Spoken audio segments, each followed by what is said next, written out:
ეხლა რატო ვაყენებთ ამას? ჩამოვიდა და შემიძლია ფიქრობარი ფრენს დავაყენებ. იცი ამ მოდელზე რა მაგრა უცვლის ხმას? არა. აი ხა დავაყენებ. ვიდეოებიდან ვიცი რომ რა გაწევათ. გაწევასაც და ამ მოდელზე ეხა ხმას იმდენად შეცვლის, რომ აი ხა რო დავაყენებთ მოусმინოთ. თან ბევრი აკომენტარებს ხმას მოგვასმენინეო და რო ჩავაყენებთ ეხა მოусმენინოთ. ისე არაფერი არაა გაკეთებული. არა, სპორტი. მე როგორ ხედავ. ეგ საწყისია ფილტრი რა. მე კიდე რაღაცებს დავუყენებ. ხათაშორის ამ მოდელზე ყენდება ძალიან მარტივად ეს ფილტრები და მაგიტომ მიყვარს ხოლმე ამას დაყენება. ეს დავაკრათ.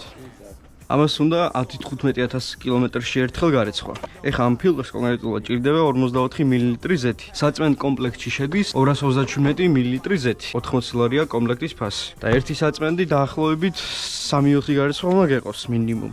3-4 გარეცხვა კიდე დაახლოებით 30,000 კილომეტრია.